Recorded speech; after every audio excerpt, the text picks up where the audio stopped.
Hallelujah, good morning. सुबह के समय सुबह के क्लास में आप सभी का हम स्वागत करते हैं। और एक बार फिर से हम आज की क्लास में आगे बढ़ेंगे, बढ़ते हुए निर्गमन की किताब में से देखेंगे, उसके 23वें अध्याय से देखना आरंभ करेंगे और 23वें अध्याय के उसके 20वें वचन से।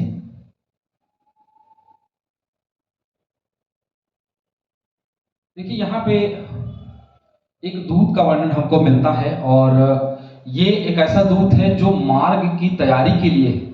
और जब पूरा 20 से लेकर के जब 25 वचन तक हम उसके विषय में जब चर्चा करेंगे, पढ़ेंगे, तो हमको पता चलेगा कि वास्तव में वो दूत कब काम करता है।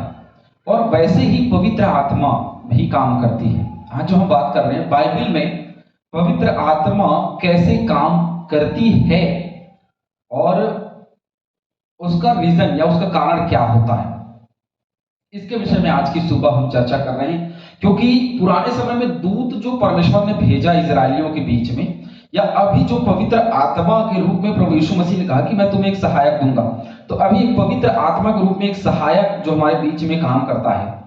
और वो और ये दोनों किस प्रकार से काम करते हैं, ये आज हमारे चर्चा का विषय है। तो 20वें वचन में लिखा है, सुन, मैं एक दूत तेरे आगे आगे भेजता हूं जो मार्ग में तेरी रक्षा करेगा और जिस स्थान को मैंने तैयार किया है उसमें तुझे पहुंचाऊंगा। देखिए, आगे चलने वाला व्यक्ति या तो ठोकर खाता है, मतलब देखिए आगे चलने वाला व्यक्ति यदि कोई आगे चल रहा है तो सबसे पहले तीर उसी के सीने पे लगेगी, है ना, या सबसे पहले दुश्मनों का सामना उसी से होगा। तो परमेश्वर ने कहा कि आगे आगे भेजूंगा, मतलब तुम्हारे आगे चलेगा, फ्रंट में। एक अगुवे के रूप में भी हम, जैसे एक आगे चल रहा है व्यक्ति, उसको हम एक अगुआ देखते हैं। जैसे भेड़ की भीड़ बहुत होती है, लेकिन एक ऐसा भेड़ होता है जो सबसे सामने चल रहा होता है, उसी के दिशा निर्देश से सारे भेड़ें जो है वो चलती है। या फिर उसके सामने में एक चरवाहा होता है जो चल रहा होता है, उसके साथ में लोग चलते हैं। चैनल को लाइक करें, सब्सक्राइब करें, शेयर करें, तो उसके हिसाब से सारी भेड़ें जो है जो पीछे रहती हैं वो चलती है ना।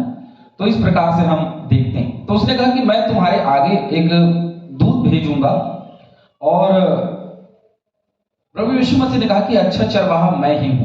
तो प्रभु यीशु मसीह को हम एक चरवाहे के रूप में भी देखते हैं, उसकी चरवाही भी हम देख रहे हैं कि वो एक चरवाहे के रूप में भी हमको दिखाई देता है। तो चरवाहे का काम भी होता है कि वो आगे आगे चले, उसका उनको संरक्षित करे। आगे जैसे ही हम 21वें वचन में पढ़ते हैं, उसके सामने सावधान रहना, ये तब काम करेगा, या दूत आगे आगे तब चलेगा, या उसकी अगुवाई तब मिलेगी जब उसके सामने सावधान रहेंगे, उसकी मानेंगे, उसका विरोध नहीं करेंगे। क्योंकि वचन यही बताता है, उसके सामने सावधान रहना, उसकी मानना, उसका विरोध न करना। क्योंकि यदि हमने ऐसा किया, वो बाद में देखेंगे, लेकिन पहले हम ये देख रहे हैं कि सबसे पहले सावधानी बरतनी है हमको।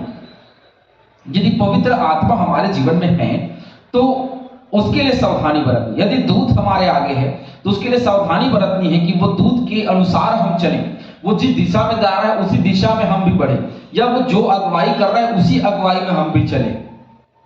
यदि हम अलग अगुवाई चाहते हैं या हम अलग अगुवाई में जा रहे हैं, तो इसका मतलब बहुत सस्ता और सरल मैं आपको बता रहा हूं, यदि हम उसकी अगुवाई में चलेंगे तो सबसे सस्ता और सबसे सरल मार्ग है। और यदि उसकी अगुवाई में हम नहीं चल रहे हैं तो फिर वो महंगा है और सबसे कठिन है। हालेलुया। उस रास्ते चल करके कोई उद्धार नहीं पा सकता, कठिन नहीं, नामुमकिन है कि हम उद्धार को प्राप्त करें। क्योंकि पवित्र आत्मा की सुनना, उसका समझना, उसका विरोध न करना हमारे लिए जरूरी। यदि हम करते हैं तो वहां लिखा है, क्योंकि वह तुम्हारा अपराध क्षमा न करेगा, इसीलिए कि उसमें मेरा नाम रहता है। अच्छा, अब वो अपराध क्षमा क्यों नहीं करेगा? क्योंकि उसमें उसका नाम है। हालेलुया। किसका नाम है?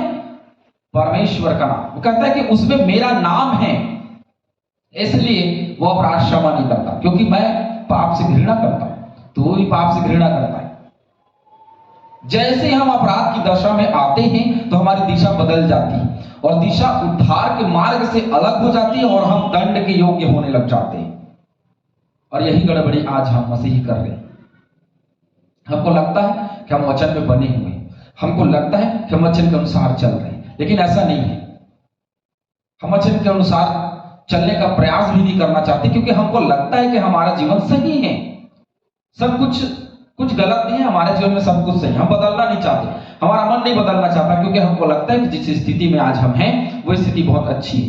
वचन को आप पढ़ेंगे, भजन संहिता 25 का 7, 78 का 8 और 40 और 56, 106 का 33, 107 का 11, इन हर एक वचनों को आप पढ़िए और बड़े ध्यान से पढ़िएगा सभी वचनों को और अध्ययन के रूप में, है ना।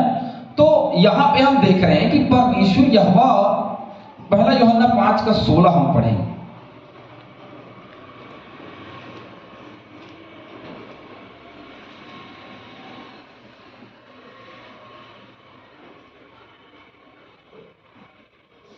यदि कोई अपने भाई को ऐसा पाप करते देखे जिसका फल मृत्यु ना हो, तो विनती करे और परमेश्वर उसे उनके लिए जिन्होंने ऐसा पाप किया है जिसका फल मृत्यु ना हो जीवन देगा।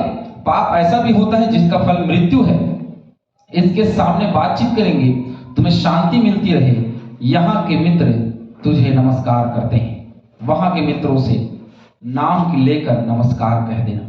तो यहाँ की जो समस्या है, ये जो बात है वो ये है कि कुछ ऐसे पाप होते हैं जिसके फल मृत्यु नहीं, लेकिन आत्मा के विषय में बोलना, आत्मा के विरुद्ध में जाना, ये अपराध क्षमा के दायरे में नहीं आता। ये अलग दिशा है, एक अलग दशा हो जाती है हमारी, हम अलग तरीके से जा रहे हैं। तो ऐसे जाने से परमेश्वर दंड देता है, और उस दंड के सामने कौन है? हम हैं। हमें उस दंड से बचना है, ना कि उस दंड में जाना है, परंतु हम उस दंड में आगे बढ़ते चलना है। क्यों? क्योंकि इसके पीछे कारण है कि हम सोचते ऐसा ही हैं जैसे इजरायली प्रजा सोचती थी।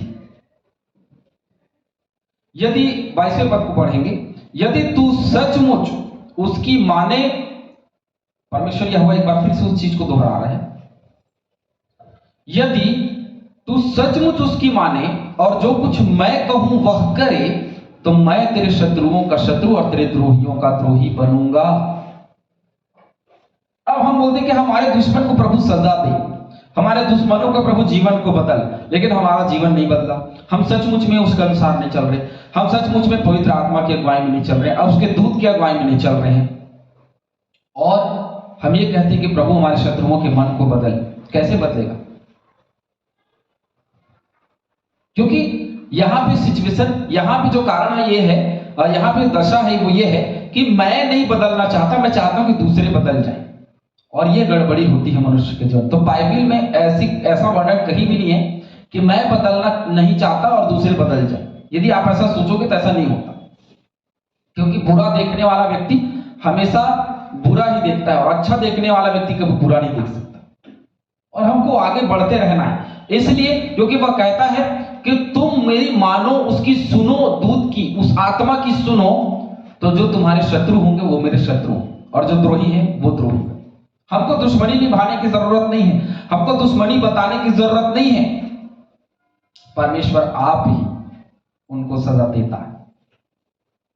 एक वचन पढ़ेंगे, यशायाह 41:11।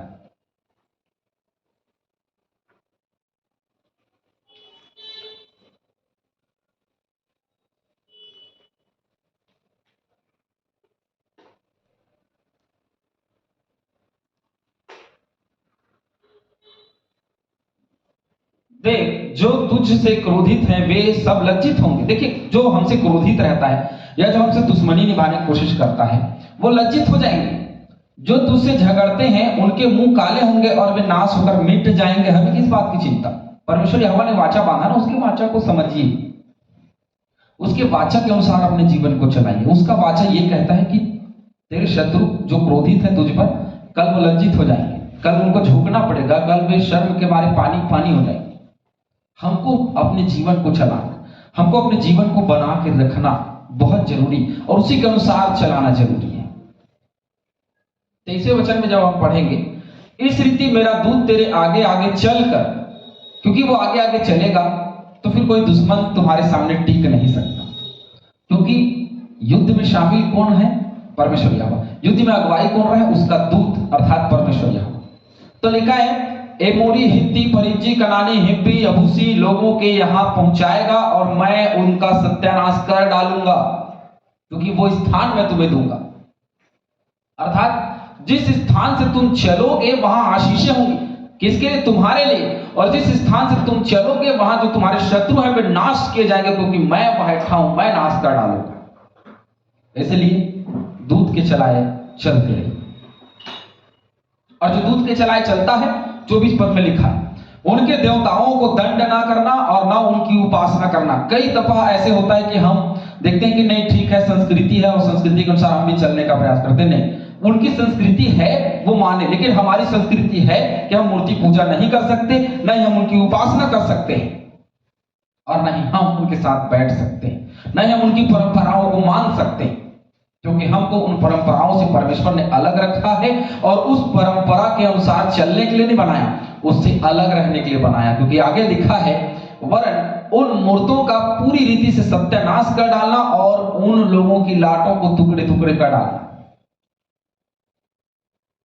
व्यवस्था विवरण की किताब और उसका 7वां अध्याय का 5वां पद पढ़ेंगे, वहां भी यही वचन लिखा है कि तुम इसलिए ऐसा करना क्योंकि परमेश्वर ऐसा चाहता है।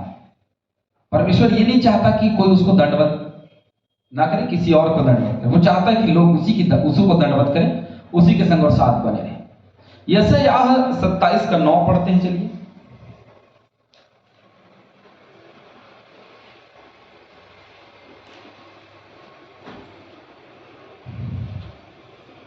इससे याकूब के अधर्म का प्रायश्चित किया जाएगा और उसके पाप के दूर होने का प्रतिफल यह होगा कि वे वेदी के सब पत्थरों को चूना बनाने के पत्थरों के समान चकनाचूर करेंगे और असेरा और सूर्य की प्रतिमाएं फिर खड़ी न रहेंगी।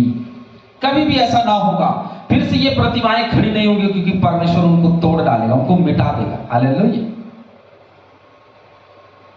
तू अपने परमेश्वर यहोवा की उपासना करना, तब वह तेरे अन्न जल पर आशीष देगा और तेरे बीच से रोगों को क्या कर देगा? दूर कर देगा। Hallelujah, hallelujah. यदि रोग अपने जीवन से दूर करना चाहते हैं, बीमारियों को दूर करना, पास्टर साहब हमारी बीमारी दूर नहीं हो रही, दूर करना चाहते हैं तो यहोवा की सुनो, उसके दूत की अगुवाई में चलो, उसकी आत्मा की अगुवाई में चलो, उसकी भरपूरी में चलो। जैसे पौलुस, पतरस और अन्य चेले चलते थे, उसके अनुसार चलो, तब आशीषें मिलेंगी। चाहे वो अन्न पर होगी, अन्न पर, जल पर, हमारे हर एक रोगों को दूर करेगा। कौन? परमेश्वर। मैं और आप जब तक उसके डर और भय में नहीं चलेंगे या उसके संग और साथ नहीं चलेंगे, हमारे जीवन में गड़बड़ियां रहेंगी, हमारे जीवन की बीमारियां दूर नहीं होगी, हमारे बीच में आशीषें नहीं आएंगी। आशीषें तब आएंगी जब सचमुच में जो लिखा है कि तू उसके अनुसार चल। बाइबिल के अनुसार जो उसके दूत के पीछे पीछे चलता है, जो यीशु के पीछे पीछे चलता है, जो पवित्र आत्मा की अगुवाई और भरपूरी में चलता है, उसको हर एक प्रकार की आशीषें मिलती है। यदि आप चाहते हैं कि आशीषों को पाएं तो आगे बढ़िए और आशीषों को पाते रहिए।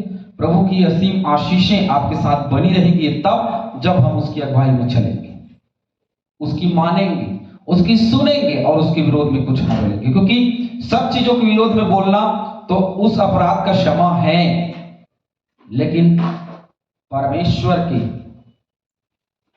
आत्मा, उसके दूत के विरोध में बोलने वाला व्यक्ति, उसका किसी भी प्रकार से अपराध का क्षमा ना होगा, उसके अपराध कभी क्षमा योग्य नहीं होंगे। इसीलिए यदि हम चाहते हैं कि हमारे अपराध क्षमा किए जाएं, तो प्रभु में आगे बढ़े और उसके डर और भय में चले। प्रभु आप सभी को बहुत ऐसे आशीष दे। आमीन।